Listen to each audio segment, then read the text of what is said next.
मैंने बनाया मैंने बनाया कढ़ाई बनाई है रात पिक्चर दिखाता हूँ कॉमेडी कढ़ाई बनाई थी रात को मैंने चावल पड़े हैं भी बनाया था चावल व्लॉग भी बनाया था सर तुम तो फिर कराओगे यार तो दिखा ठीक है जी इजाजत सानू मैंने बनाया बहुत शुक्रिया दुआ में याद रखा करो कढ़ाई बनाई है रात पिक्चर दिखाता हूँ कॉमेडी कढ़ाई बनाई थी रात को मैंने चावल पड़े हैं भी बनाया था चावल Okay, I think we can start today's lecture. Today's lecture is about data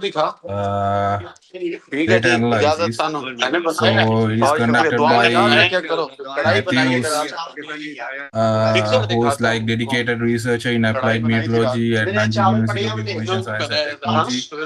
With a strong focus on against pollution, and today's lecture is about and his expertise spent for data analysis, climate more. It is conducted by so Matthews has contributed significant who is like dedicated researcher in applied meteorology and studies on PM 2.5 concentrations. With a strong focus on against pollution, and today's lecture is about and his expertise is that intro data analysis, climate more. It is conducted by so Matthews has contributed significant who is like dedicated researcher in applied meteorology and studies on PM 2.5 concentrations. With a strong focus on against pollution, and today's lecture is about and his expertise is that intro data analysis, climate more. It is conducted by so Matthews has contributed significant who is like dedicated researcher in applied meteorology and studies on PM 2.5 concentrations. With a strong focus on against pollution, and today's lecture is about and his expertise is that intro data analysis, climate more. It is conducted by so Matthews has contributed significant who is like dedicated researcher in applied meteorology and studies on PM 2.5 concentrations. With a strong focus on against pollution, and today's lecture is about and his expertise is that intro data analysis, climate more. It is conducted by I will also talk who is like dedicated researcher in applied meteorology and studies concentrations. Research in meteorology or those who have been in IMSA for some time, you can agree with me that generally this topic should become practical, not theoretical. It should be practical because we generally handle practical issues.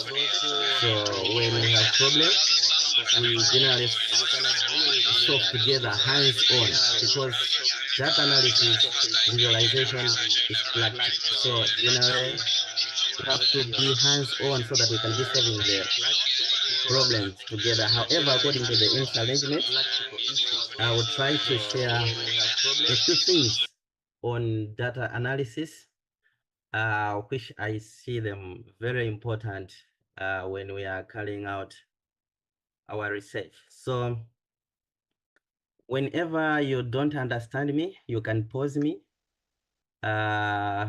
or if I am very fast, please try to advise me that I should slow down so that we can get something from what I'll say.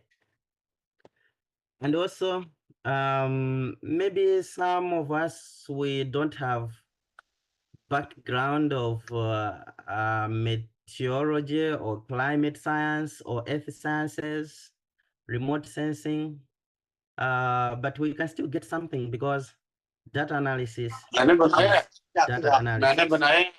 कढ़ाई बनाई है रात को if you don't picture understand, दिखाता हूँ let me know. कढ़ाई बनाई थी रात को मैंने चावल पड़े हैं बनाया था व्लॉग भी बनाया था सर तो फिर Next, can you see कराओगे my PPT? यार तो दिखा ठीक है जी इजाजत सानू मैंने बनाया बहुत शुक्रिया दुआ में याद रखा करो This is कढ़ाई just बनाई है a रात simple outline of what picture दिखाता I हूँ will talk in this. कढ़ाई बनाई थी रात को मैंने चावल पड़े हैं बनाया था व्लॉग Okay, I भी think we बनाया can था sir start today's lecture. Today's lecture is about तो दिखा data analysis. इजाजत सानू मैंने बनाया So it is बहुत शुक्रिया conducted दुआ में by याद रखा करो कढ़ाई बनाई है Matthews this evening. And Who's like dedicated researcher in applied meteorology and geological equation science technology, discussion at with a strong focus on emissions that pollution. And today's lecture is about and his expertise span process analysis, climate more is conducted by has contributed significant who's like dedicated researcher in applied meteorology and PM2.5 concentrations with a strong focus on emissions that pollution. And today's lecture is about and his expertise intro analysis, climate more is conducted by who's like dedicated researcher in applied meteorology and concentrations pollution. And today's lecture is about and his expertise intro climate more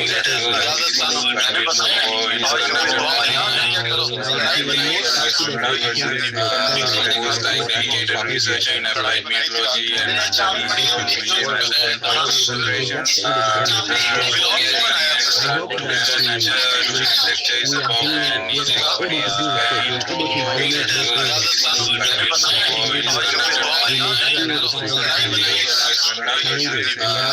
who's like dedicated researcher in applied meteorology and concentrations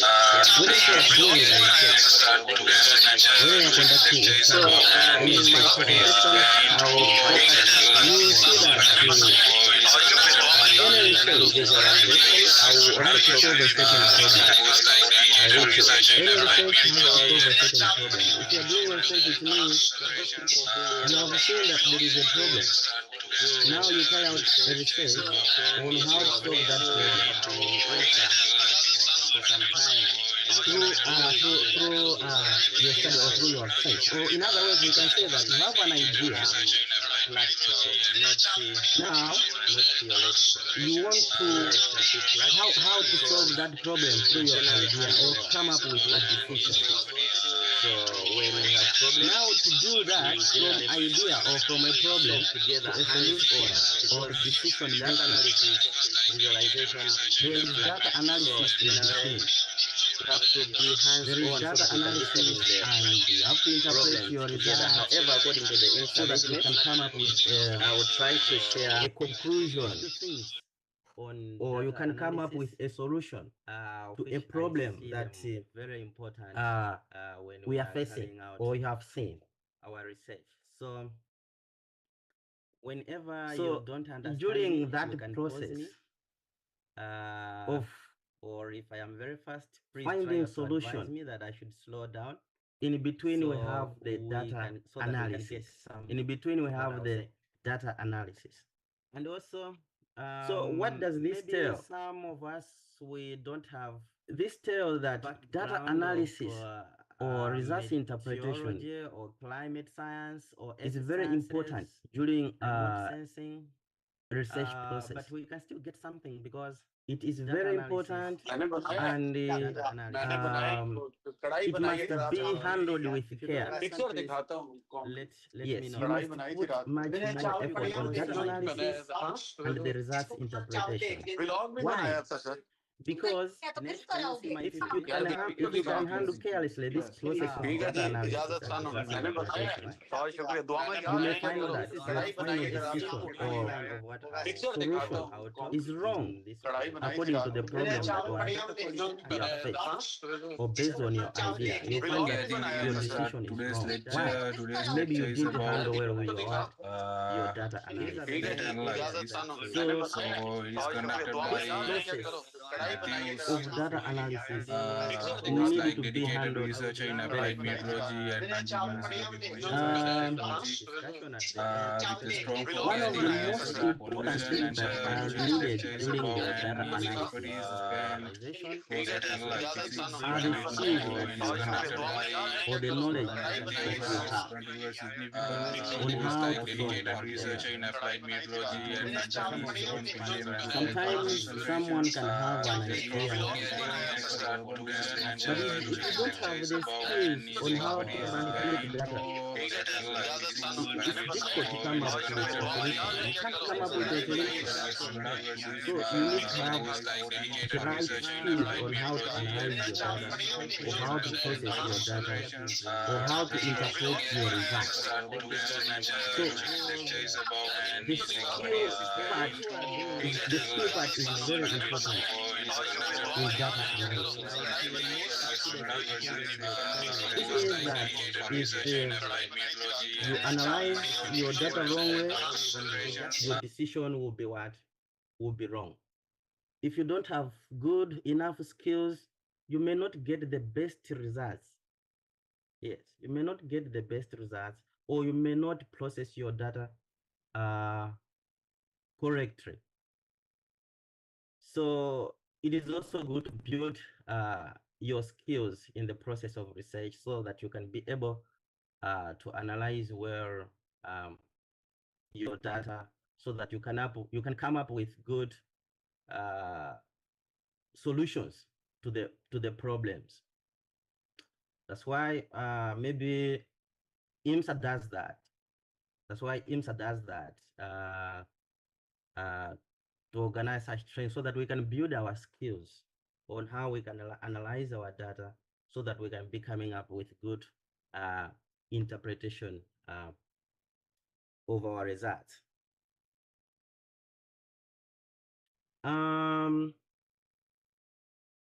You can imagine that you can imagine with the current situations we are facing, for example, about the drought, floods. Yes, somewhere there are wildfires. So maybe we need to make predictions on these things. And in the process of making predictions, you find that your data processing skills are not good, or the data sources are not reliable. It's obvious that you can come up with bad predictions. For example, maybe you are conducting maybe a weather forecast, a seasonal weather forecast, or just a daily weather forecast, and your data processing skills are not good, or the data sources are not good. It means that even the forecast might not be reliable.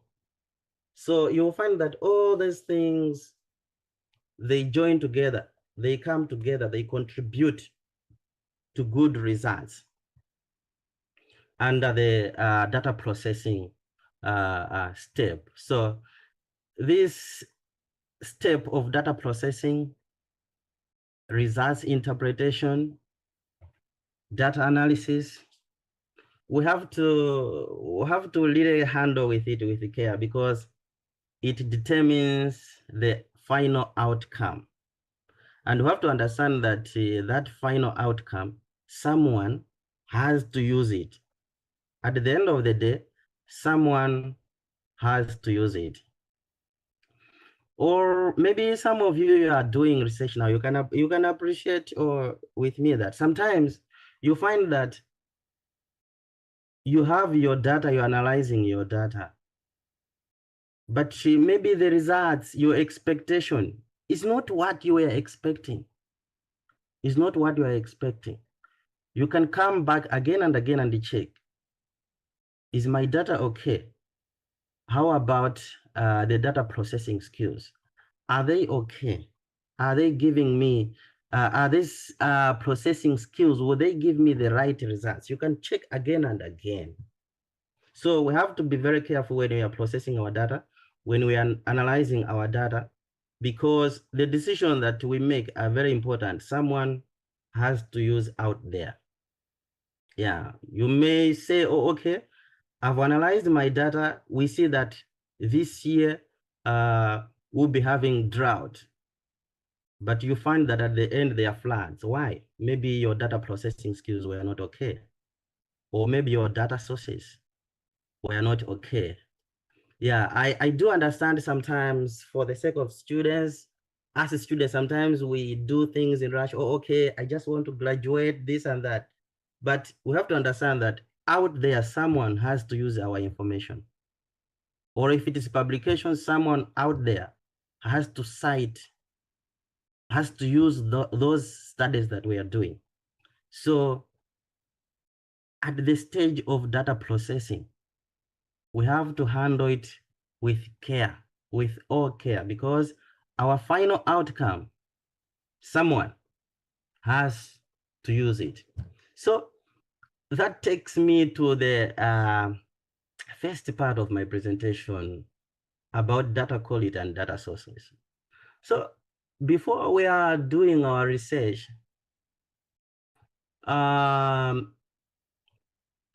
wanted to say something about data that we should always ask ourselves question to say that, is my data source reliable? Or is this data I'm using, is it accurate enough so that I can use for research?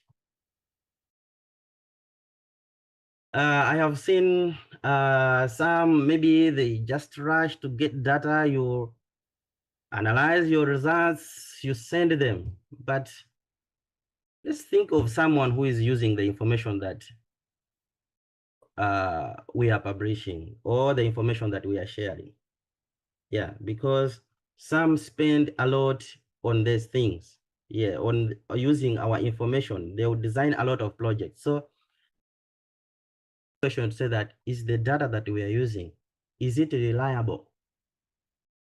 So that we can do a research and make a decision that someone can use out there?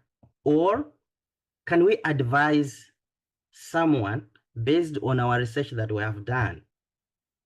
So data sources must be very reliable. And also the data that we use should be accurate enough. These data sources, regardless whether they are from ground observation, satellite reanalysis, or some of us, we are using the models, we should always make sure that we are checking that data. We should be able to check that data. We should be able to verify the accuracy of that data. Okay, if you are getting maybe some data sets from the met stations, because sometimes in some met stations, they already do data quality control. But still more, it's good to verify it again, to check it again, that is the data accurate or not. Especially the satellite reanalysis and the models. These ones, it's good that we should always check this data before we do any analysis. There are a few ways on how we can check this data. Either we can use the previous literature, the previous study, that those people who have already published based on this one, on the data that you are using. Maybe someone already validated that data.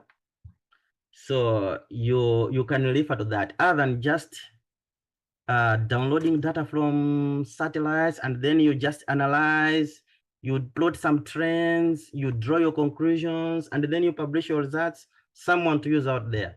I think that process is not the best way, because you skip the process of validating your data, whether it is true or not. So always, please, it's good to verify that your data is okay to use. This data verification can be in form of, maybe you compare your satellite data with ground observed, of which for those people who already do research in meteorology, you are aware of this one. But always we should compare our data with the observed, because the observed data is generally the true data. The observed data is generally the true data. So if we are using our satellite data or the analysis data or the models, we should always make sure that we can compare with the ground observed data. From there, then, if you see that your data is okay,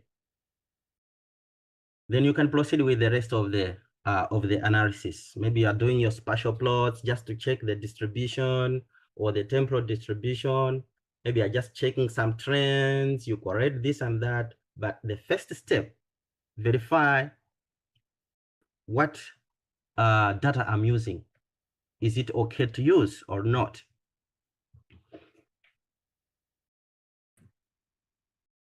Yeah, so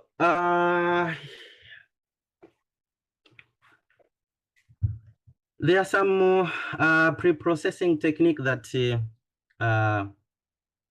we can use during the data pre-processing.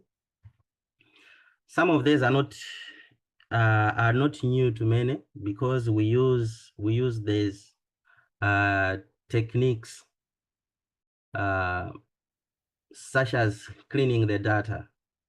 So before we carry out our research, it's good always to clean our data, such as checking if there are missing values in our data. It's good to fill the missing data, or like removing the duplicate entries. For those who know some skills like we do in IMSA, we can fill this using CDO. If you are using the spatial data set, gridded data sets, you can fill it. There are some skills on how you can fill this data set. So it's always to check such things like missing data or duplicate values. You can try to collect those things before you proceed processing your data. And also maybe you can check probably your data, is it in the right format or units? Because like nowadays, the way we work with the models, some of them, they don't measure metrological parameters in the way maybe we are used to. For example, some models nowadays, maybe they measure rainfall in kilograms. You find that it measures rainfall in kilograms. We are used to millimeters. So always it's good to check such things. Because maybe someone, you don't mind, as long as it's rainfall data, just bring it, you analyze. You find that your rainfall in regions where maybe it receives 500 millimeters in a season, you find that it's just 2. The value is 2, because you didn't check exactly what are these value format, what are the units. So it's always good to pay attention to such things. When you just get data from someone, read the information in it. You can read the information, check the units, everything. You can check it. So from there, then you can proceed with the rest of the analysis. Other than just getting the data maybe from the satellites, you go straight, you analyze your trends. You may end up getting the wrong results because you did not read the data first. So before you make an analysis, the first thing, read your data, understand the data, convert all the necessary units to the standards units that everyone can understand, or you can understand them. You can understand them. You can understand them better. Yeah. The other thing is, for example, someone is working with a model. It's also good to, maybe most of the models are global models, like maybe there's models, Earth system models. They are global models. So maybe you're working on a smaller scale, just on a country level. It's good probably to regrid such data sets to a smaller resolution. To regrid those, maybe you can interpolate. Some you can even downscale. It's also good to downscale. It's also good downscale to lower resolution. I don't know if we are our is regrading and downscaling the same. Anyone knows about this? Is there anyone who understands this between regrading and downscaling? Model regrading, model downscaling. Is it the same or they are different?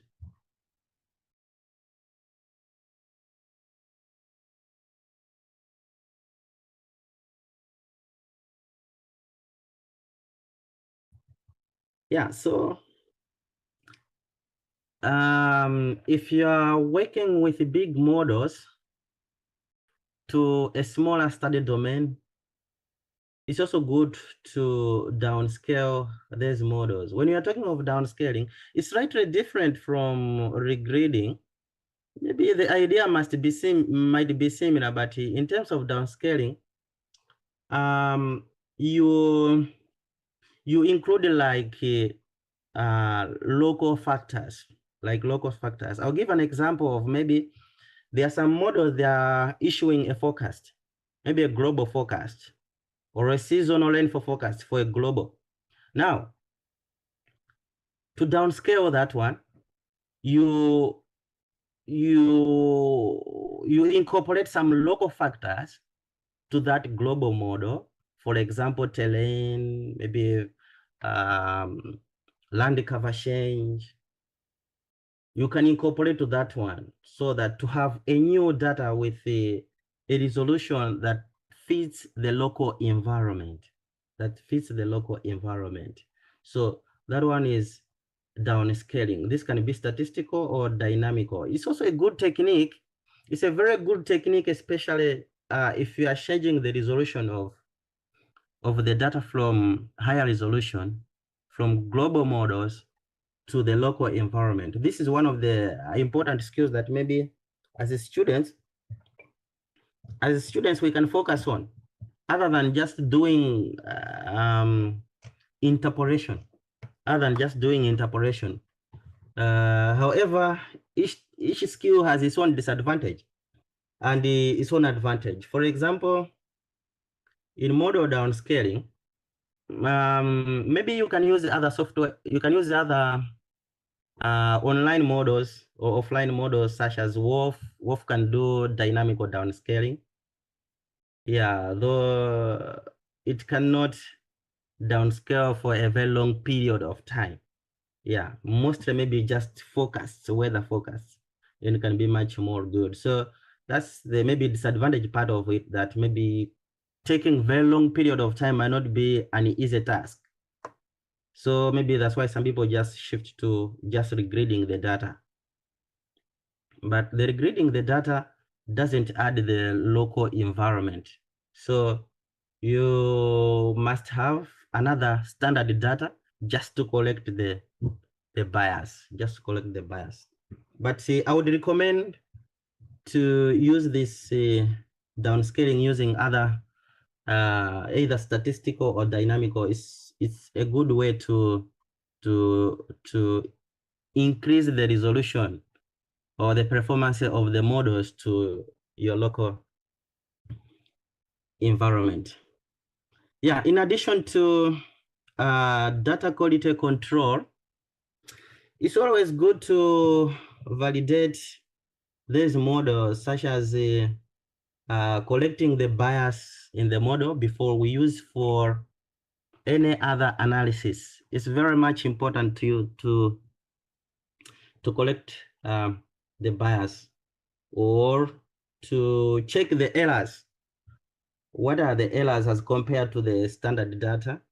Generally, if you have good performing data such as observation, we can use that one to check the performance of maybe the analysis or the models that we are using for our analysis. This is one of the important steps that I think we should always consider when we are carrying out our data analysis. That will ensure us that the data we are using is good and correct, so that when you are making a decision at the end, or when you are advising someone at the end, you should really be sure that the advice or the solution I'm giving you is right, is true, because you are sure of the data that you have used.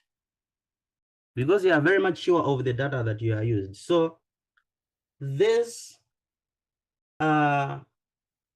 processes, it's good to consider them when you are doing a study. Don't just download your data and then use for the rest of your analysis without verifying that your data is true.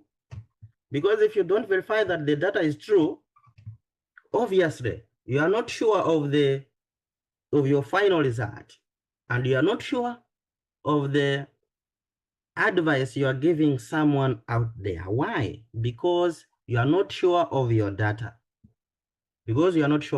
So always make sure that you verify your data.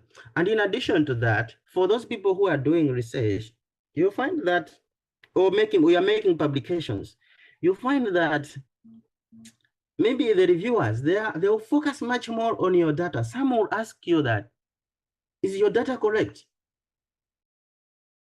Yes, some will ask you that, is your data correct? Now, you will find that maybe you didn't verify whether your data is correct or not. So it's always good to verify our data, because that determines the final output. That determines the final output that we'll get. I hope some of these things you agree with me, or those who are working maybe in operational offices, you agree with me that when you're making a decision to advise someone out there, you must be very cautious with your data analysis and results interpretation. Because maybe someone will just approach you to your office that we have this problem, how can we solve? Or we want to build a road over this area, so would you give us the climatic patterns of this region? Then you just rush to your data without verifying whether data is true or not. You end up giving someone a wrong advice. The statistics can be good. The statistics don't lie. You can know best statistics to analyze your data, to calculate best trends, to calculate good graphics, beautiful graphics. But if it is wrong, it is wrong. It doesn't matter whether it looks good, looks beautiful, but if it is wrong, it is wrong. So we make sure that we remove all necessary mistakes. So some of these mistakes can arise during the data processing. We didn't verify our data. Whether it is true or not. We just rush to get the data. Maybe there is money. Oh, I just need a quick money. You advise someone will give you the money, then you issue an advice. Okay, this year there are a lot of floods, yet there are no floods. Why? You analyzed wrong data. So always we make sure that the data that we use is right data. So we can try to verify this data sets, such as maybe you check some easy relationships with the observed, with the true data. You just check some easy relationships. You can perform some correlations. You check some biases in that data. These are some of the basic statistics that maybe we all know. Some of us, we all know them. They are not new, but we should not disregard them. They can help us in data analysis. Nowadays, there are also some new statistics, such as modified normalized mean bias. They can also help us to check the differences between the true data and the maybe models or the reanalysis. We can also check our data, maybe just checking some errors, such as using those root mean square errors. Yeah, these are some of the basic statistics that we can use to verify our data, whether our data is true or our data is wrong. But the other more important thing is that after we see that our data is wrong, we should not just end there. We can correct the bias correction. So bias correction is also another important tool in data analysis, another important skill in data analysis. Before you can use your data, you have checked that maybe the relationship is okay, but you find some errors, there are some biases. Generally, most of the times, the major errors that arise between models and the reanalysis data or the observed data is the bias. Maybe there is an overestimation or underestimation. Generally, the seasonal patterns is generally similar. In most models, the seasonal pattern you find that is similar, but the major problem becomes is overestimation, underestimation. That's why we see that in some places, those people who use models maybe to make a weather forecast, you find that the major problem that arise is overestimation and underestimation. Maybe you predicted that we will have some maybe slight rains. You find that it's heavy rains. So these are the common problems that arise, like overestimation, underestimation. So generally, it's good to collect the bias in our model that we will use, or in the data that we will use. We can collect the model, the bias. Then thereafter, we can use that data. After collecting the bias, that ensures that, okay, now my data is good. I can use it for the rest of the analysis, or I can make a proper decision. You can imagine nowadays, there are a lot of there is a lot of changes in climatic patterns, such as these extreme events. Many places people are complaining. Somewhere they complain about floods, and somewhere they complain about droughts. Maybe somewhere they complain about the rainfall onset, cessation is changing, and whatsoever. So those things are very important because they are highly associated with our daily lives that we live. Many people are displaced. Some are facing health problems related to changes in climatic pattern, and they approach you to seek for an advice. How will it happen in the next 5 to 10 years? And you just go to the internet. Hey, Mr. Matthews, where can I find the data for temperature? Then I'll just go and give you data. Okay, this link, you can find the data. You download that data, you analyze your trends, and then you make a publication. You issue an advice to say that, okay, in the next 5 to 10 years, this region will be dry. But have you checked your data that it is true or not? Because someone out there is suffering because of these weather patterns, and you just make a decision or a conclusion without verifying your data. You can imagine if your results come out opposite. So always make sure that you verify your data. If there are some mistakes, there are errors, collect them. You collect it before you proceed for the rest of the analysis. To those people who we are doing, actually most of us, we are doing research, we are doing publications. If you include this part of data analysis, you verify your data, that can improve your work much good. Yeah, that can improve your work other than just rushing into making the normal analysis. First of all, verify your data, because that ensures that the rest of the work that you're doing is good, is correct. Yeah. And also, And also, I think I've already said this, yeah. Sometimes some people have got wrong results. Or they have got the results they were not expecting to be. Maybe in a certain area, temperatures are increasing. But when you analyze, for example, extreme temperatures, maybe a certain region, we are hearing that extreme temperatures are increasing.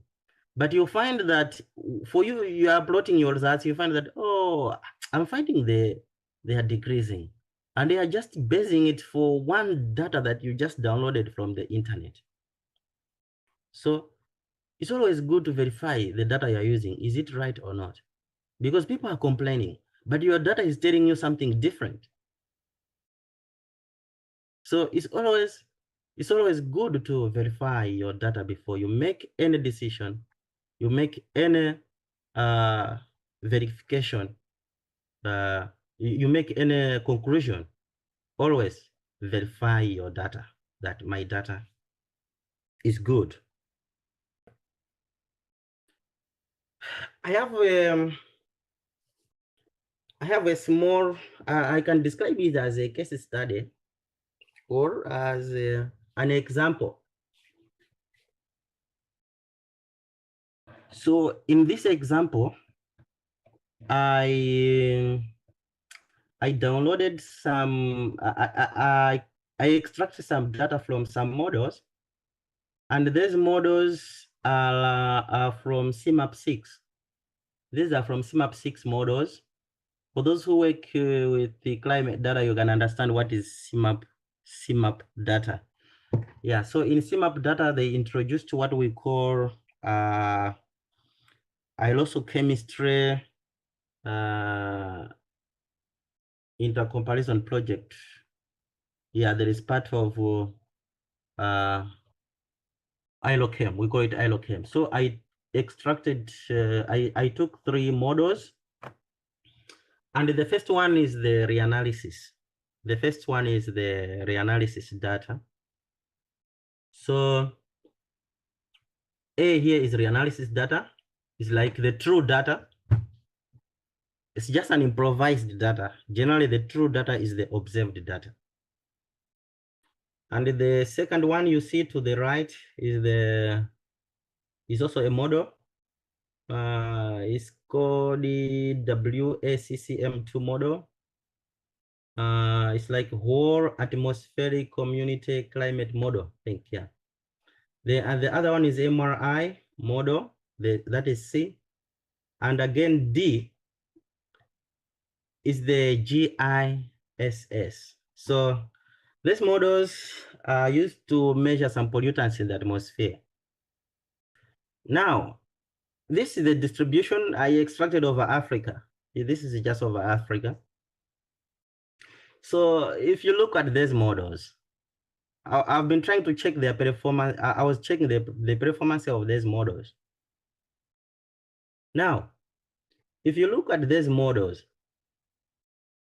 if I just ask someone to say that, which model can I use? Which model is performing better? By looking at the distribution of this one, the distribution of the pollutant. I've labeled the pollutant as X, so it's in microgram per cubic meter. So if you look at these ones, you will find that maybe someone can rush to say, okay, B performs better than the other two, the bottom two. Why? Because probably for C and D, these ones, their values are low.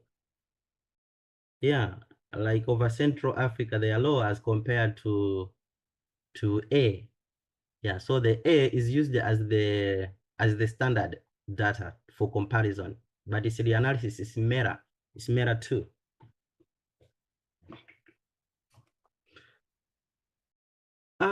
But it's not a right way just by looking like this to make conclusions. It's not a right way to make conclusions just by looking like this. Why? Because there are other things that we can't just see. If we just look at the spatial distribution, actually these models, I would have taken the ones which have less differences, but because these ones have higher differences, you can easily see. You can easily see to say that, okay, maybe C and D is underestimating the values of pollutant X as compared to A, while B is at least similar, is consistent because it can pick the distribution well as compared to figure A. Well, that's fine and good. But the best way is to use the statistical metrics to prove that is the model working, are these models, which one is working better? Which one can we use for further analysis? So we can use things such as maybe correlations, mean bias, maybe normalized mean bias or modified normalized mean bias, or we can even check with what root mean square error. So to some of the students, it's not new. It's not new because you are doing research. Some we are already using these things. So it's not new, but to some it might be new.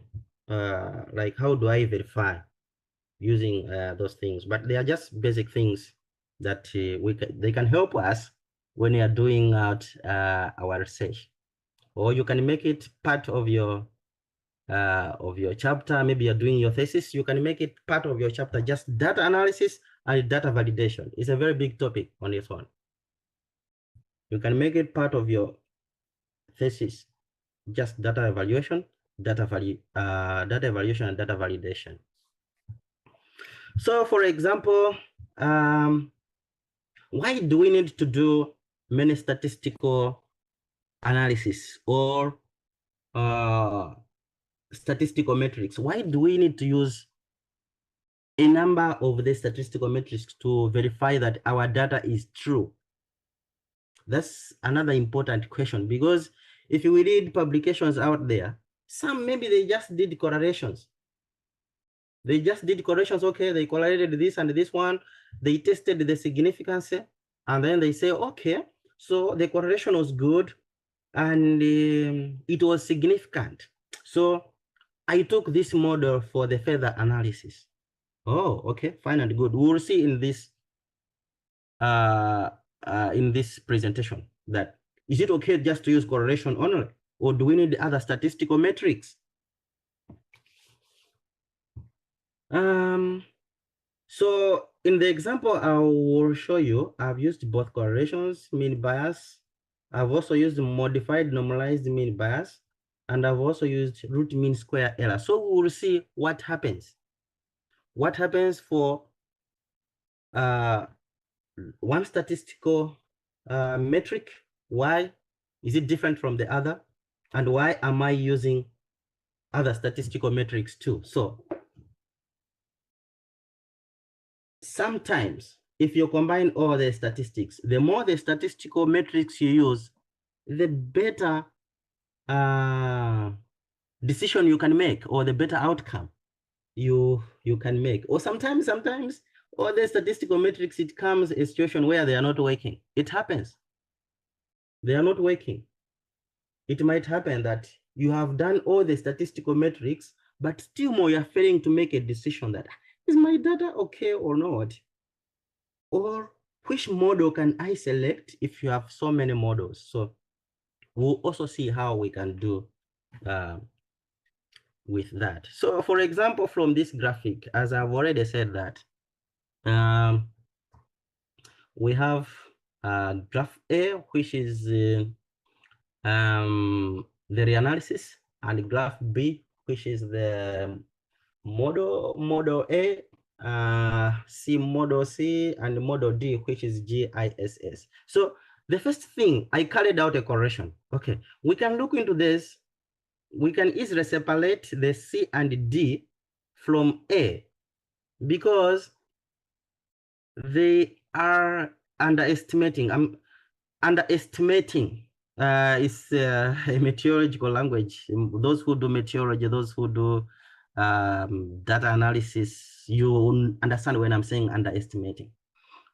For those who are not in the field, when we say underestimating, it just means the values it observes is lower as compared to the standard data. So it's underestimating. When we say overestimating, it means the values are higher than the standard data. So, for example, I did correlation of the three models.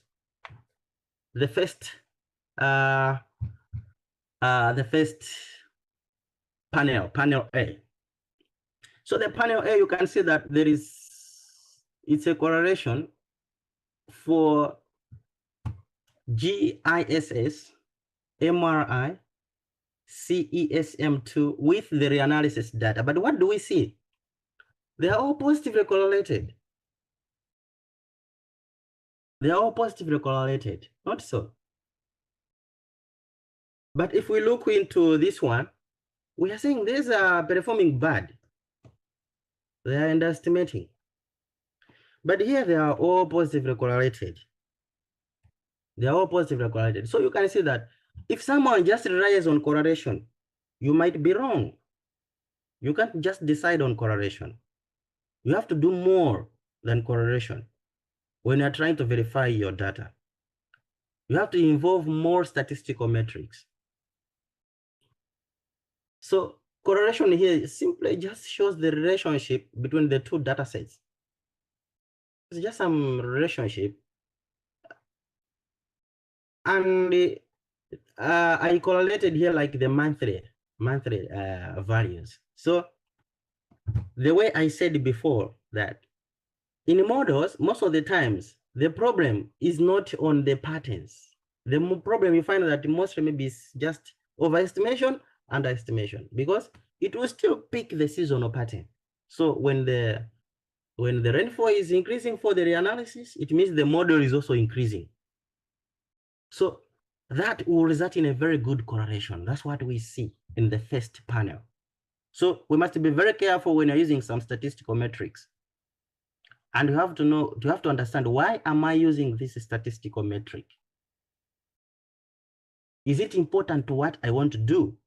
Those are some of the questions that has to arise when you're analyzing the data. So for example, correlation in this case will not be important, but correlation is a very important tool for data verification, because you just do your scatter plot, you just calculate your correlation, you say, oh, correlation is 0.9.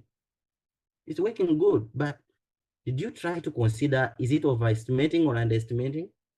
So those are some of the things that we have to consider when we are analyzing our data.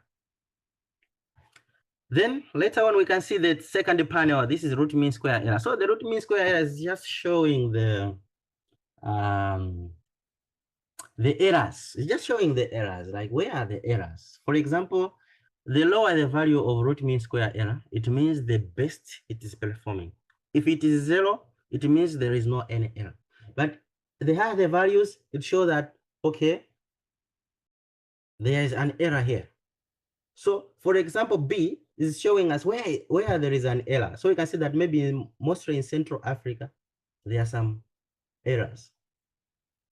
There's models. All of the models are, yes, all the models are underestimating. Okay, so the way I calculated this one, okay, just in short, all the models are having some errors over the Central Africa, in short. That's how the B is showing us. But if we look at this graphic, we are saying only maybe C and D are the ones having problem. But if we use statistical metrics now to check inside our data, we can find out all the models having some problems. Only what differs is the degree of the error is the one which is different. So for example, the last one, which is M, you can see that the magnitude of the error is a little bit low as compared to GISS and MRI. Of course, it's up to you on how you are seeing, whether it's all the same or they're different. But for me, I'm seeing it's different. The last one, WSCCM, its errors are a little bit less. So if you find such situations, sometimes it's difficult to tell. It's difficult to tell. For example, if you were using again A and B, you may find that you have used two statistical metrics, but still more you're finding it very hard to tell which one is performing better. So you can see that the more statistical metrics you add, the better you can tell that, oh, okay, this model is performing better. I can choose this model to work with the rest of the results, or this model will help me to make right decision at the end. So it's good to include more statistical metrics, not just more, but the ones that can give you good results.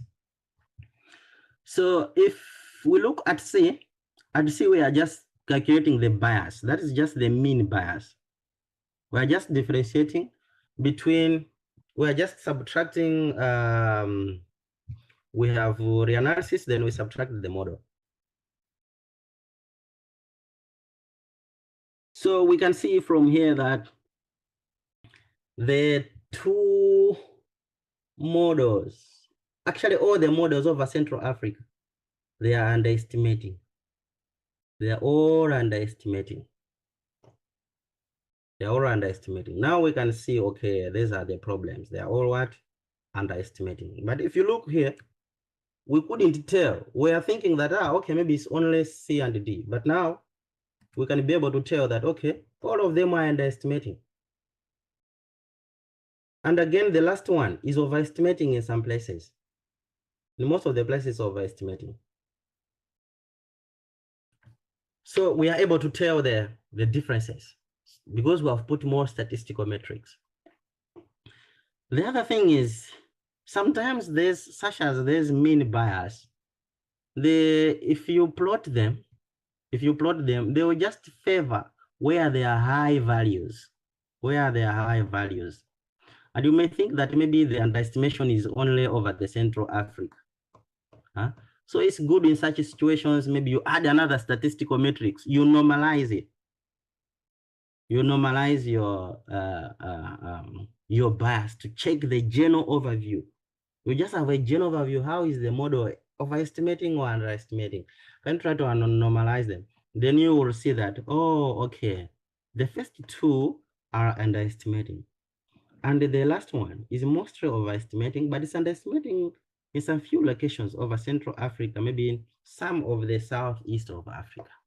So we can say that these statistical metrics, they are helping us to now tell which model should I best use in my analysis for the rest of analysis. This is part of data processing, data validation, and maybe bias collection. Okay, so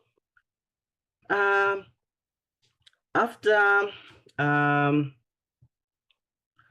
checking these errors, maybe we can, okay, sometimes it might be difficult to tell.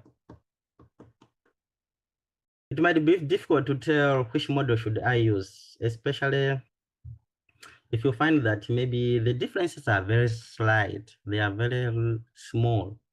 So sometimes it's hard to tell, especially those people who work with the reanalysis datasets. In reanalysis datasets, for example, maybe you have CHAPS data, you have CPC data, you have GPCC data. The differences in these datasets are very small as compared to the models. The models, the differences are very big. If you compare with the observed, the differences are very big. So there are still more other statistical tools that you can use. Maybe you link up your data. You can link up your data, for example, what I've done here. I've just linked up the data. So you will see that I can easily tell which model is performing better and which ones are performing bad. So I will share the links where we can read some of the statistical skills. I have some of my good friends are very good in this. Maybe one time IMSA you can try to extend. In IMSA you can try to extend these trainings to not only visualizing the data, but we should go deep to analyze our data, to work much deep in the statistical metrics. I have some good friends. They have published good work using this statistical metrics in IMSA, actually, in IMSA. Yeah, they are doing so good. So IMSA, you can extend invitation to those people. They will help us. We'll be doing very good in data analysis. They have some good skills. They can do it. I will send the links for some of the publications so that at our free time, we can refer to those publications. We can get some skills on how we can be processing our data, or we can decide, we can be deciding on which data should I work well with. So you can see that finally, after we rank these models, we can choose which one is the best performing. This is a skill score technique to rank the models. Some people used to rank their models. If they have a lot of models, for those people who are working with the models, maybe you have 12, you have 20, you can rank all your models and tell which one should I select? Which is the best model can I use? So you can use such technique. So you can use such technique, especially if here you did not make a proper decision to say which model should I use. After working with all statistical metrics, and then you find that still more you didn't make a good decision. So what should I do? Just rank the models. Just rank the models. So this actually is good because this skill score uses the same things we have used here, such as correlation. It includes correlation, it includes root mean square error, mean bias, normalized mean bias. Yeah. Yeah, so it's also one of the most important tools you can use for verifying your data or choosing the right models for analyzing the rest of the analysis. The next thing is, okay, now from the for example, you have selected this model, CESM2, okay? WACCM, this model, the first model. So I will just explain in a basic way. For example, this is skill score. Generally, the skill score, the value ranges from 0 to 1. If the model scores 1, it means the best performing model. It's like it's the same as your standard data. But now you will see that this model I'm saying is best for performing is not even scoring 1. It's not yet to the 1, which means it's not yet the best. Why is it not the best? Why is it not the best? You can see that everything is being reflected from here, from this graphic, because there are still more some underestimations. There are still more some overestimations. So it's obvious that this will tell us, okay, the model we are saying is performing better, but still more, it doesn't get to 1. Why?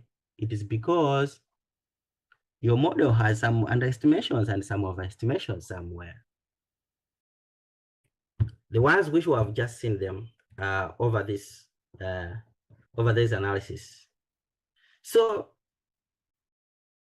in science, okay, if you are doing a research that you want someone to use out there,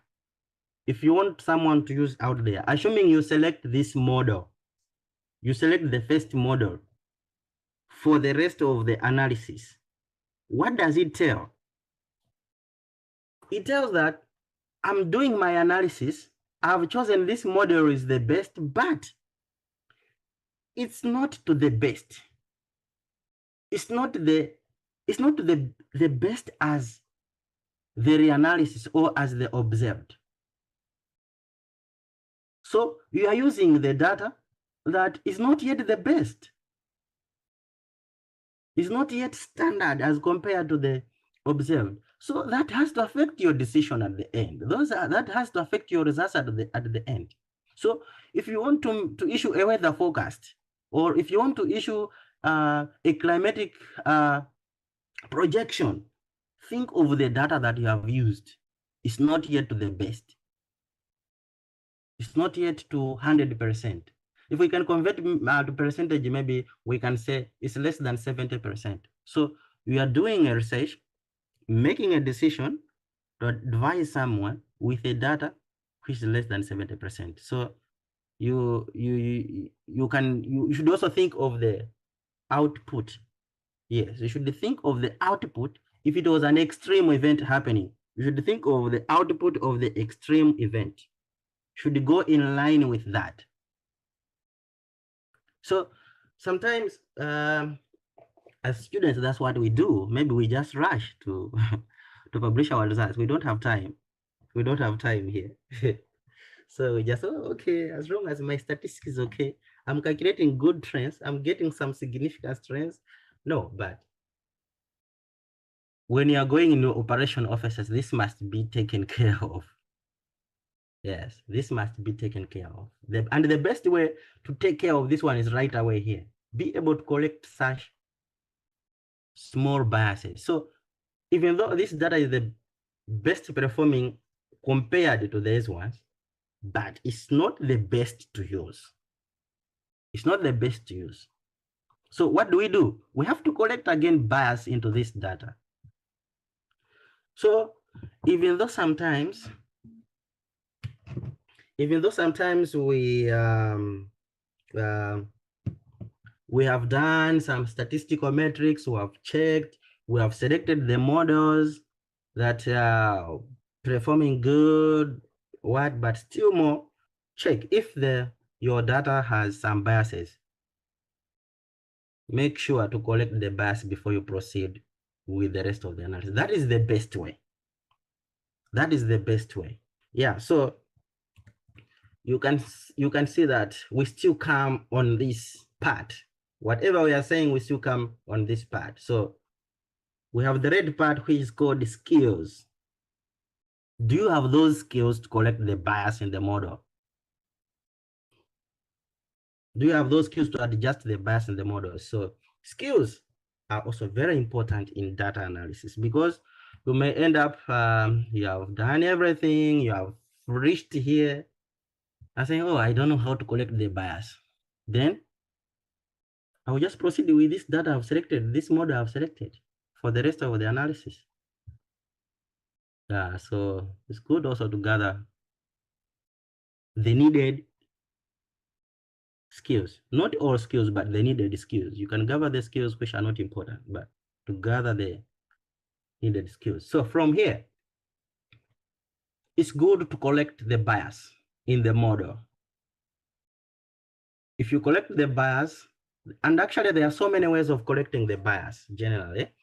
For those people who work in like I think hydrology, if not agrometeorology, I think, or in climate science, those who work with rainfall, they have some people have developed some techniques on how to collect the bias.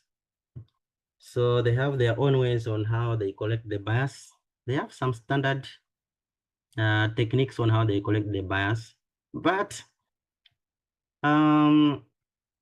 there are some techniques that we can all meet at, that we can all use. For example, there is a process for calculating the bias they call data change technique.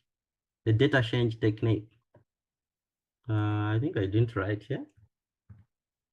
Where is it? Yeah, I wrote it here.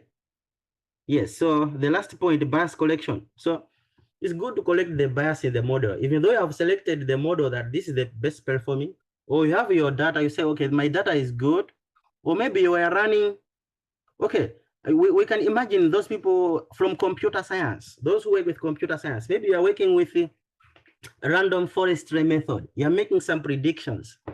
So you have run a prediction and you compare, you find that there are still some biases. It's good to collect them, but don't just use that data. No. Not just because I have spent a lot of time running this model, I got the results, is fine. Let me just use them. No. You can go further.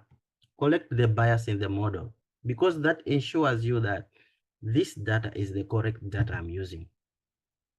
Yeah, this data is the correct data that I'm using. Yeah, so it's good to go further. You can collect the bias in your model. For example, in this case, the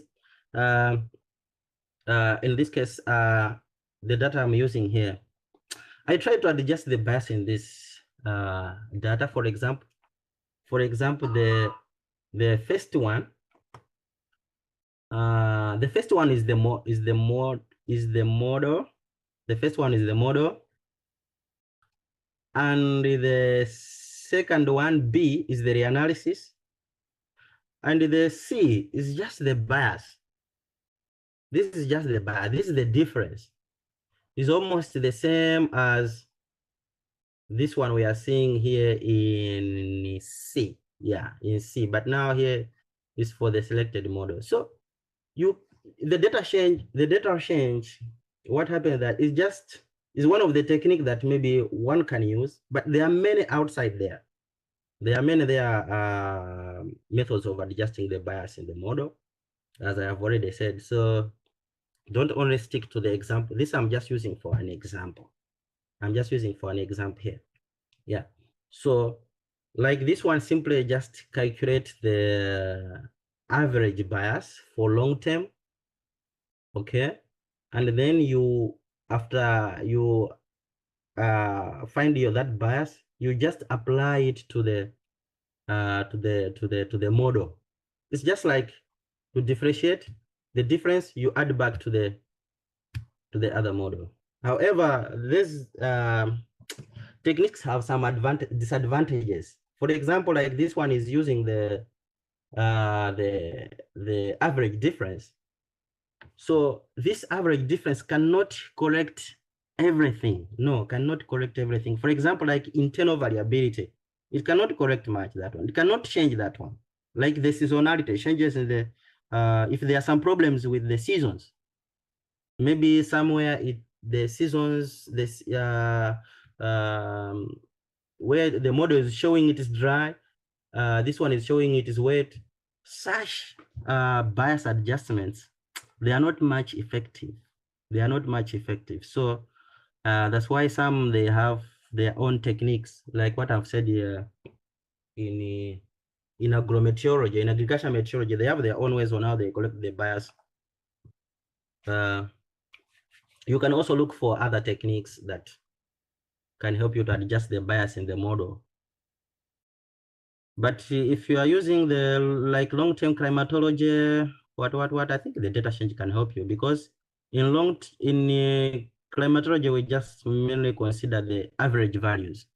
The mean values are the ones that are most important when you're doing climatology. What's the long-term average in temperature? How is it changing this way, just like those things. So the data change can help, but it's disadvantage that maybe it cannot collect the internal variability of the model.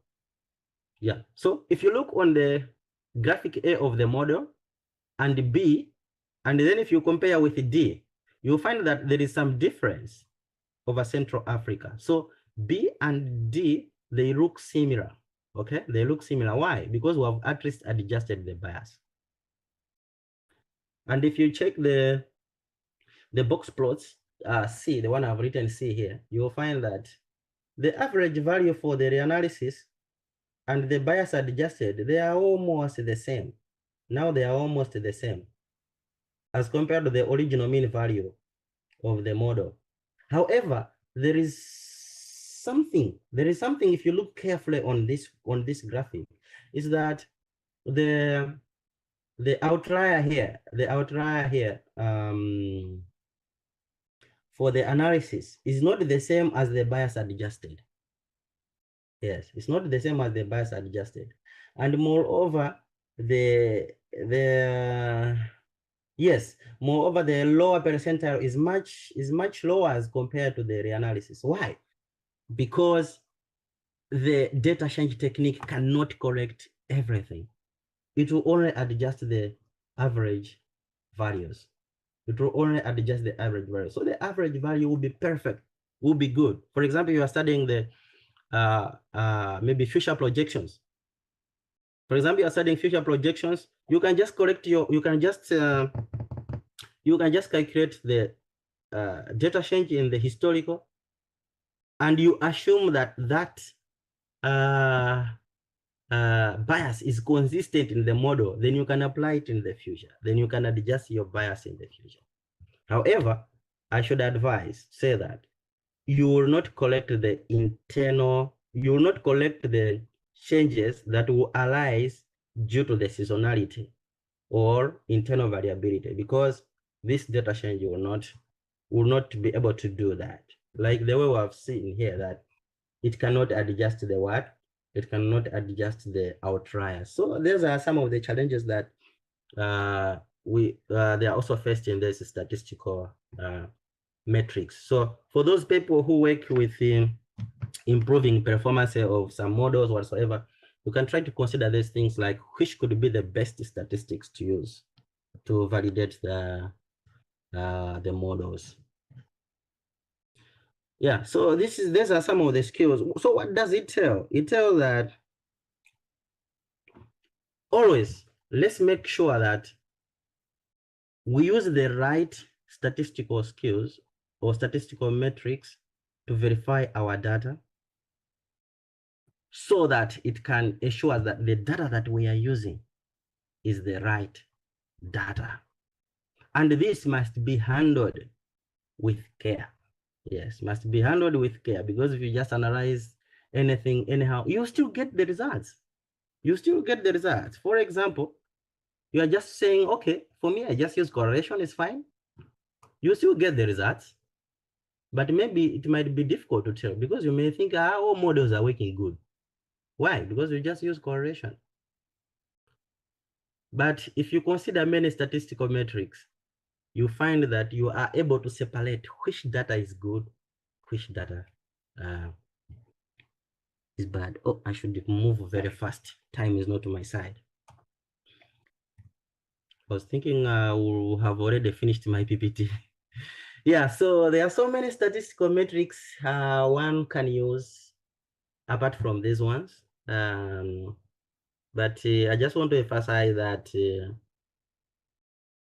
before one does an analysis, such as though maybe you're working in temporal trends, maybe you're working in a relationship between SSTs, and you're working on teleconnections like rainfall and SSTs, or atmospheric dynamics, circulation, those things.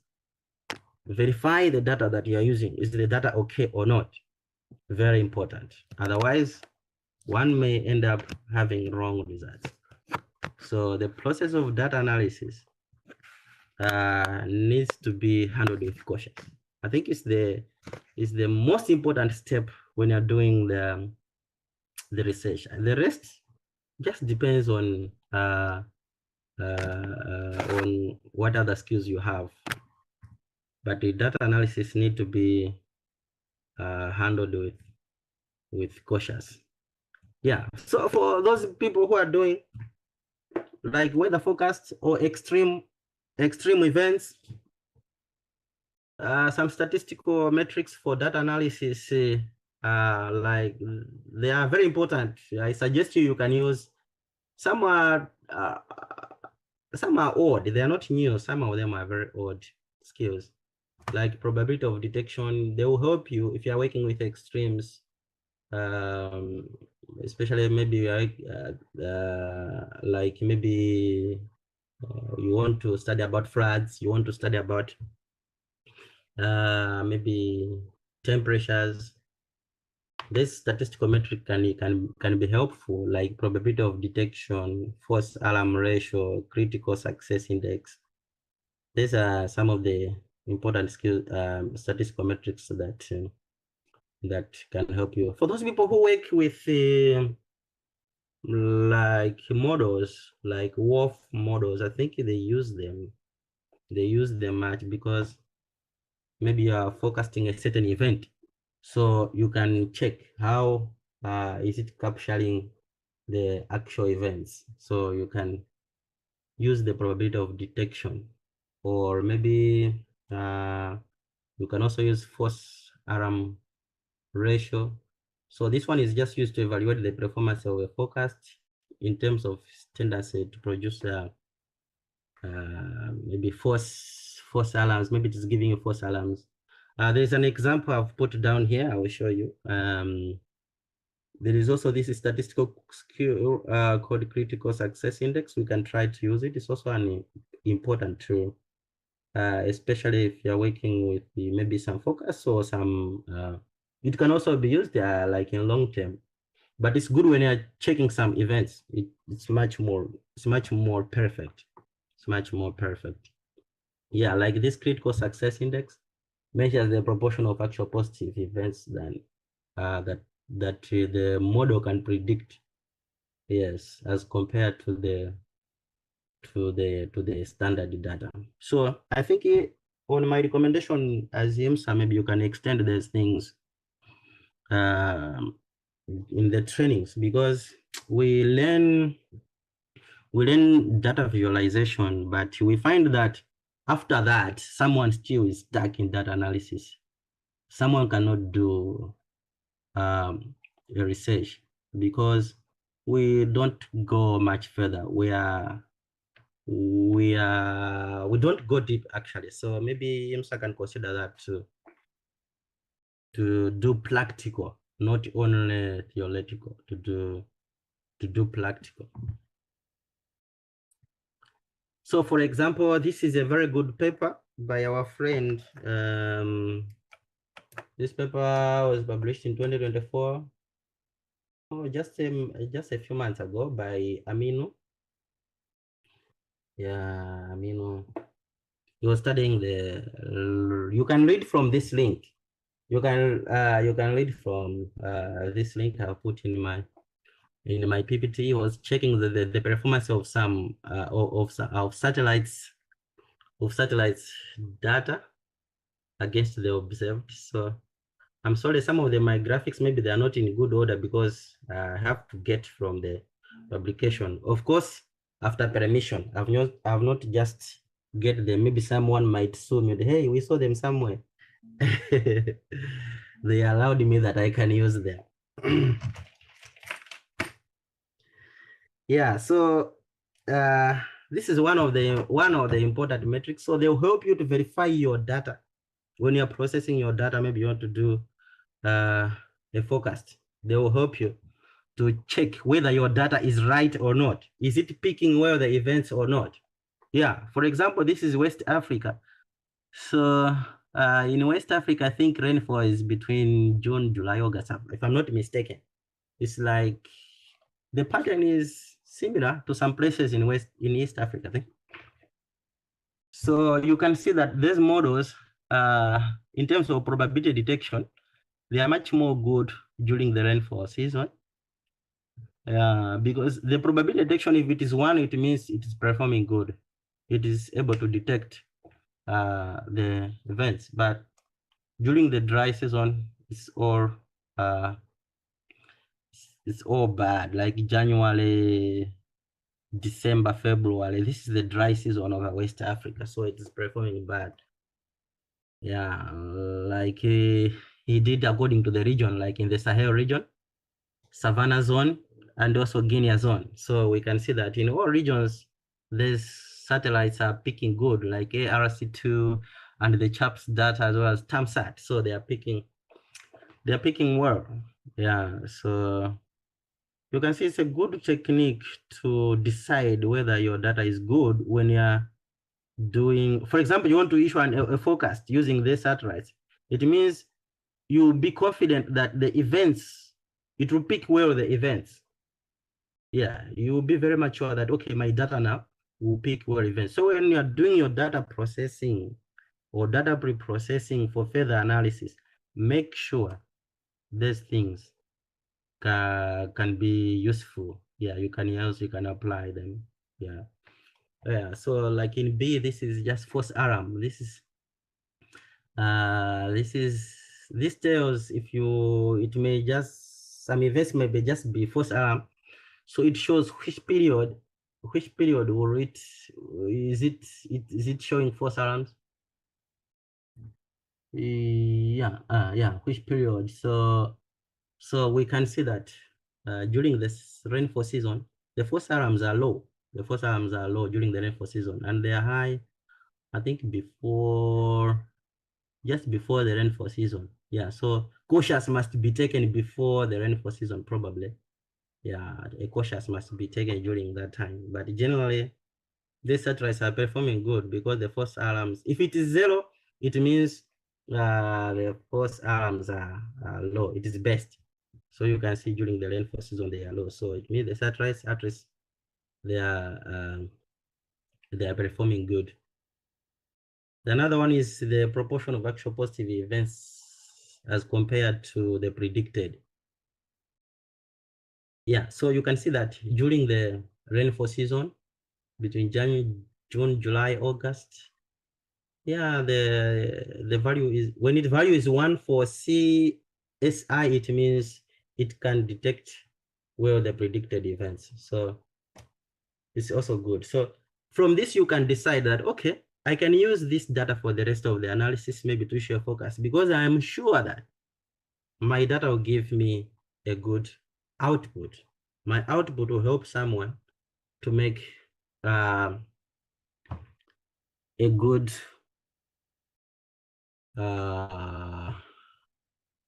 decision.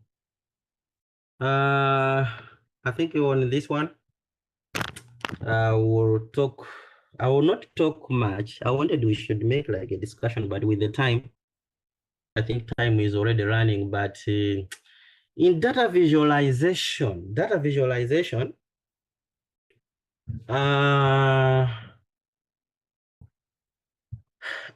course, there are so many softwares. Nowadays, there are so many software that one can use for data analysis and data visualization.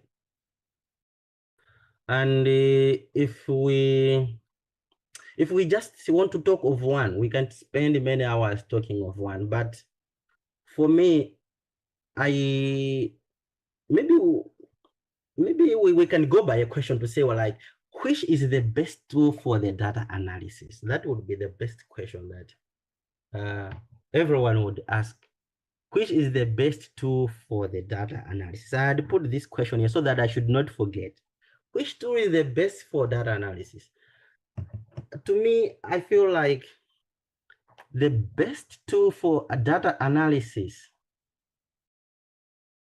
still comes here. Oh, yes, this one is very important. The skills you have. What kind of skills do you have for that tool you are using? That's very important.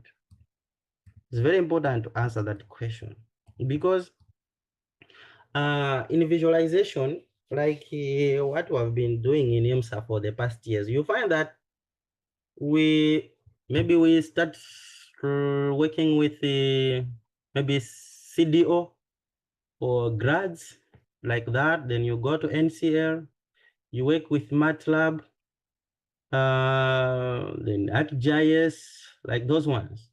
So you become introduced to many softwares.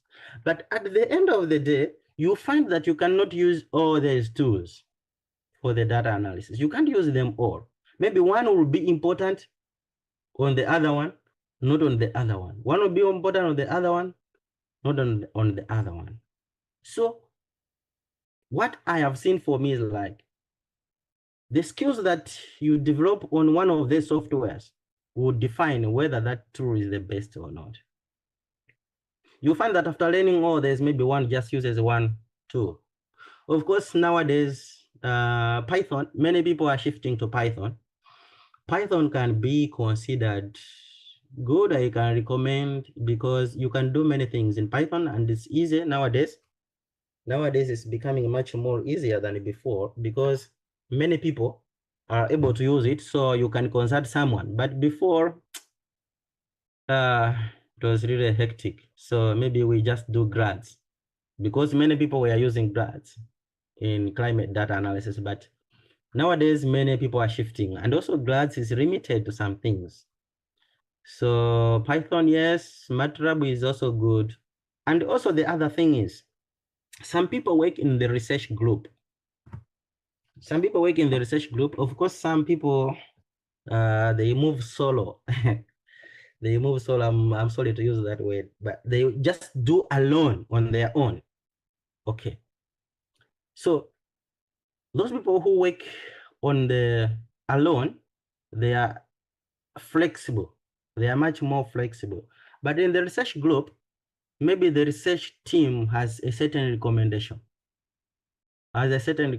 So you will find that maybe in some places you find some advertisement, they are looking for a PhD student, but should be good maybe in NCL. Maybe somewhere they say should be good in MATLAB. I say, but me, I learn GLADS. So sometimes if you work in the research group, you have no option. You have to follow what the research team uses. Why?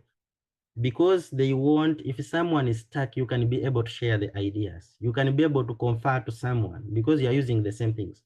But if maybe you work like alone, you have your own software, you come to the research group, you find that if you're stuck, you're stuck. The entire the research group doesn't know what you're using. So sometimes it becomes challenging. So in some research group, they recommend some certain softwares to use.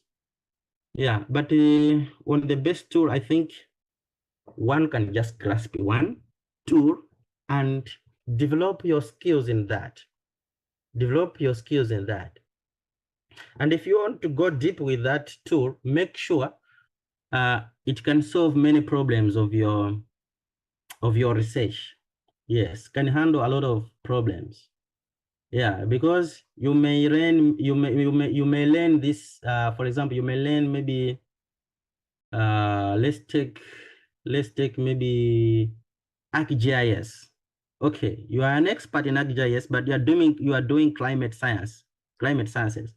You find that you'll be having some challenges maybe to analyze some data sets which cannot work properly with ArcGIS.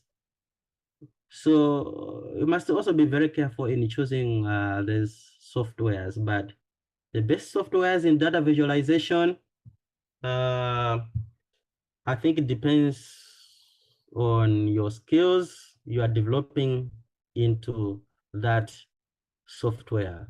For example, some still work with GLADS. GLADS can produce good graphics.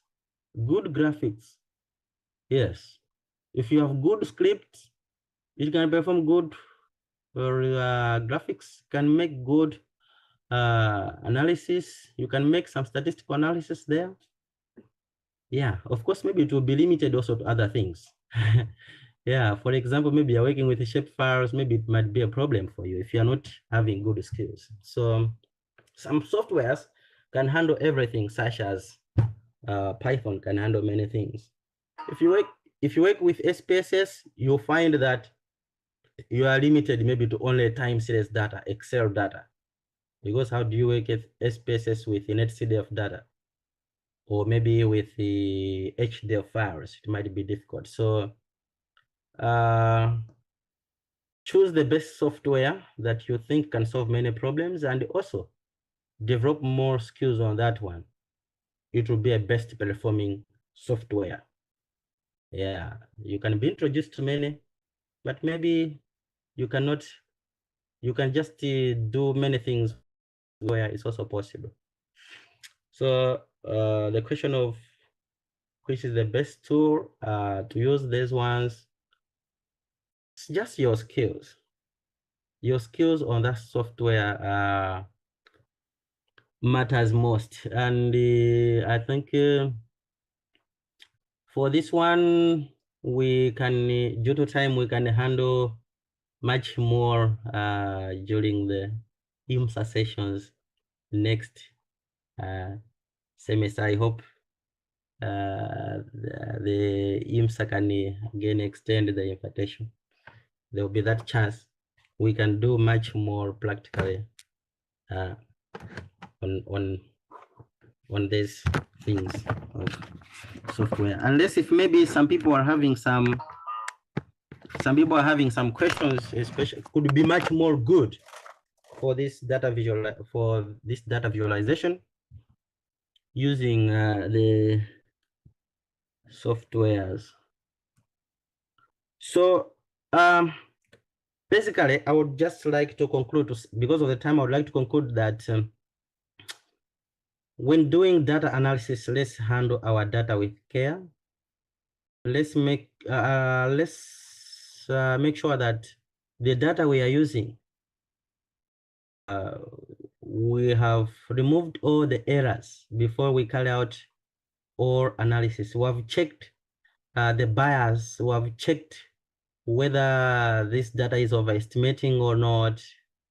Yeah, we should also use the best statistical metrics that can really help us to say that your data is right, because data processing is one of the most important stage. If you mess up with that, it means the rest will be wrong. You may end up getting wrong results. So let's collect bias in our data before we can make decisions with that. So let's handle with the data processing step with cautious. Unless there are some questions, Mr. Denish, I think this is what I had for this evening. If there are some questions, they are most welcome.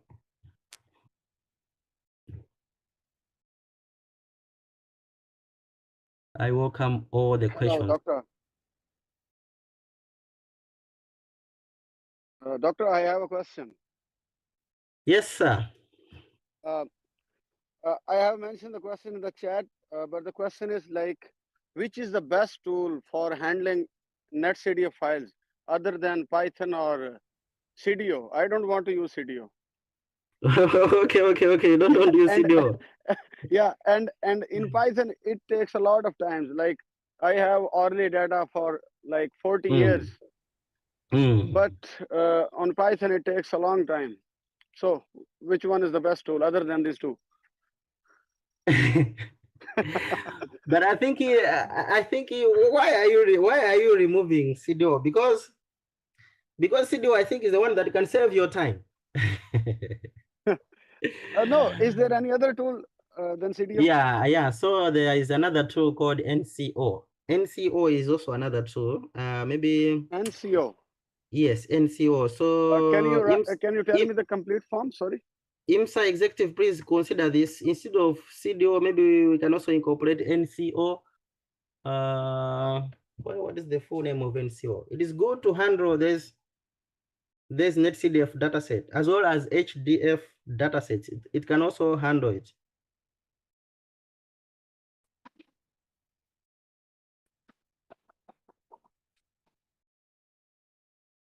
Yeah, so instead of CDO, you can try to use the NCO.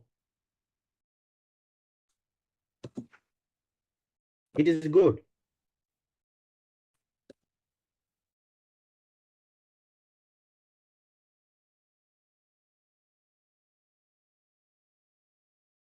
You can check online. Yeah, it is there. Online is also there. I have not used it much, but I've seen it many people using it. It can help you. I think the full name maybe it's just NetCDF operators, I think. And it will use like basic language, kind of Java or It just use commands like CDO. Okay. Yeah, or maybe you don't like the way we work with CDO.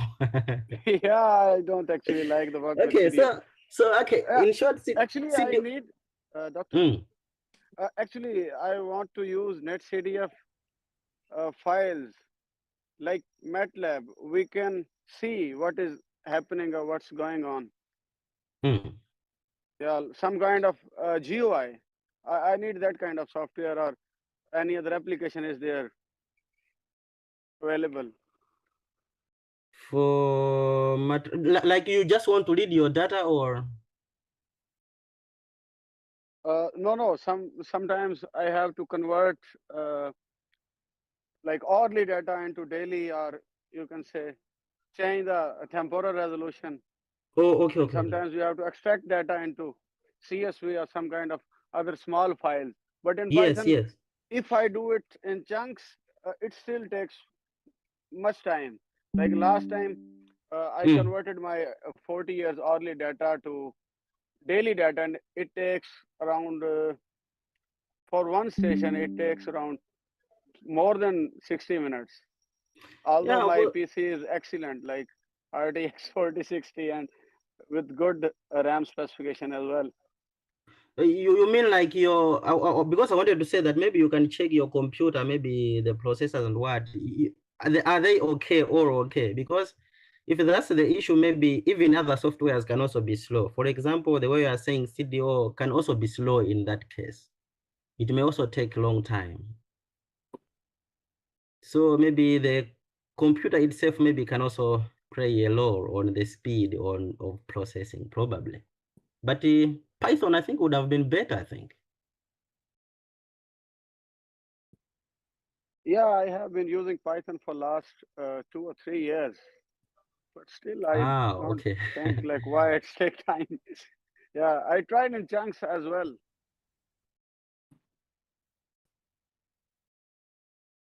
Maybe someone who has another idea on that one, on how to speed up the calculation process can help us. Okay, so our time is also going. Our time is going very fast. Okay, anyone with another question before I hand over to Dinesh, I think? Yeah, I think you guys can see the QR codes for today's attendance, so you guys can mark the attendance.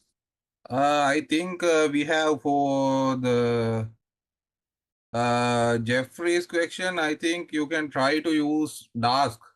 In Python, we have a library called Dasks, so you can use like parallel processing. Like if you use like single command, then it will process on a single CPU core. So if you use Dask, you can distribute your task along like multiple cores, so it will be faster your work. And also, I think we have, as Matthews told, I think we can use NCO also. It's also a good solution. And except that, I think you can try to use Dask.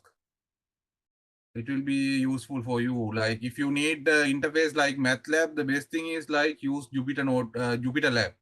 In the Jupyter Lab, you can see like your variables, how you load the data, how you like process your data, you can see. But if you use like Jupyter Lab, Jupyter Notebook, you cannot see your data or those kind of things. But if you use Jupyter Lab, you can see those things. So the best thing is like you can use Dask with Jupyter Lab.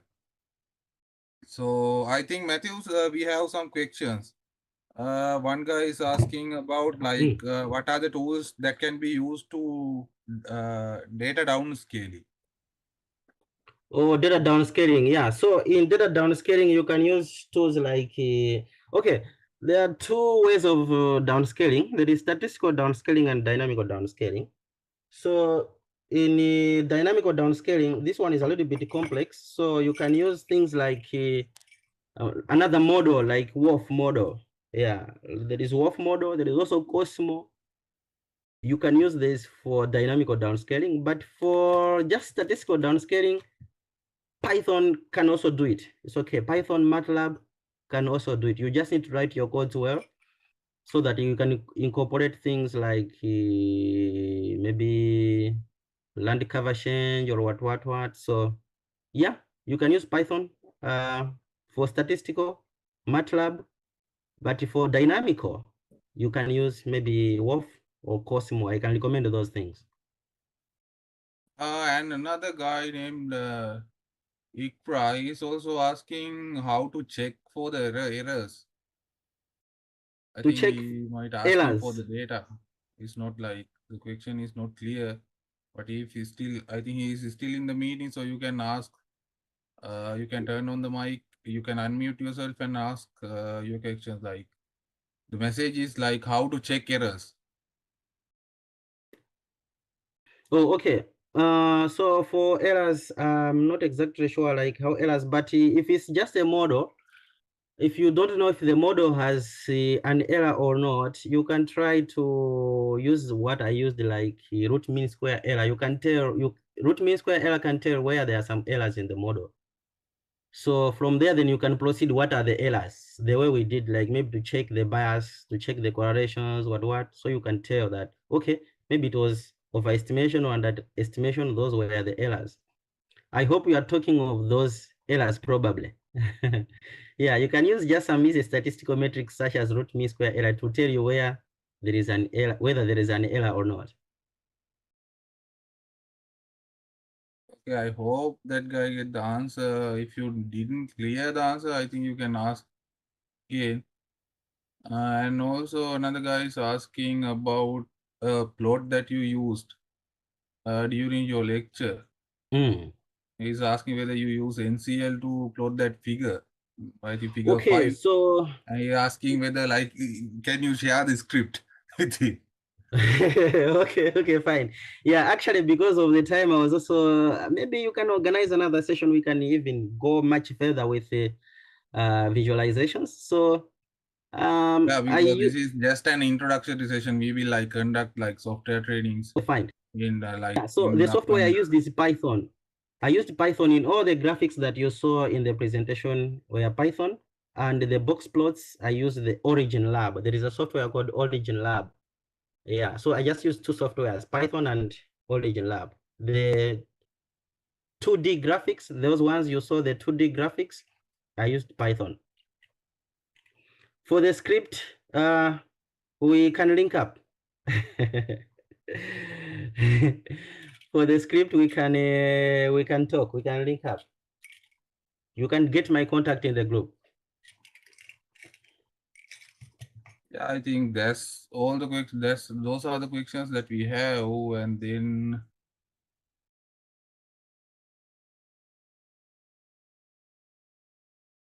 and another guy is asking Nakib. He's asking sometimes required dataset cannot be found. So if I want to make my own dataset, what is standard and what things should I keep in my mind and what is your suggestion? Again with the question, Sole, you said the question is what? He asking is like sometimes you cannot find the dataset. Then we need to make the dataset, our own dataset. Then he asking about what are the standards and what things should I keep in my mind when creating that dataset.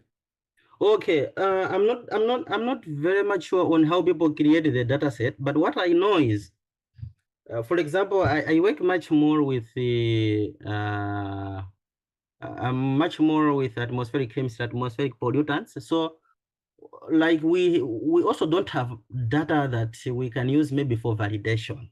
We face also such problems. So generally, we just utilize reanalysis data because the reanalysis data probably has been validated somewhere and has been proved that this is the best data you can use. So we use those things to validate our models, but to create data, I don't understand what it means. Yeah, but I can advise you if you are working in MET, you don't have observed data, you can just cross-check with the reanalysis and read some literature, which reanalysis is the best performing, and you can use that one as your standard data. Yeah, I think if he is talking about like creating an HCDA file or something, then there are some conventions called like CF conventions. So you have to follow those steps when you are creating those files. And the next thing is like you need to specify the metadata about your data, like what metadata, and then you have to use the right format. Whether you need like NetCDF or HDF5 or CSV is up to you. And then you have to define your variables and dimensions. I think we discussed these things during the NCL session. Some things we discussed. And then you have to do like something called quality control and validation. You have to validate your data also before you create those data files. And there's another thing called version controls. You can check about these things in the internet. I think you can find a lot of information regarding that. If you are asking about that kind of thing, I think you can find those informations. And also for the Ali, I forgot the NCL. If you are familiar with the NCL, you can use NCL also, PyNGL or PyNCL. There's two libraries for the Python also. That's also good for like to handle NetCDF files. Yeah, NCL is also good handle, yes. I think that's all. Those are the questions that we have. If you guys have any more questions, I think you can ask. Yeah, they can send the questions in the group. So thank you so much, Mr. Dinesh, and the rest of the students. The rest of the question you can send in the group. We'll link up. And I would love. I think Mr. Matthew is also in the group, so you can find his contact card and you can send him a request, and you can discuss with him in person also. Okay. Yeah, sure.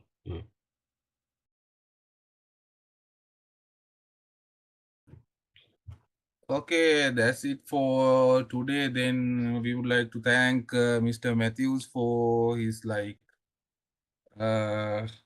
wonderful lecture about data analysis and like what are the softwares that you can use, like what are the things that you need to consider when acquiring the data. Then you have to double check whether the data is true or not, and then you have to use different kind of visualizing softwares. So we will go ahead with these like practical things during the practical sessions, like practical courses in the IMSA. We plan to like host in the upcoming months. So we can meet we can meet again on this Sunday with our next session. It will be conducted by Dr. Jalal.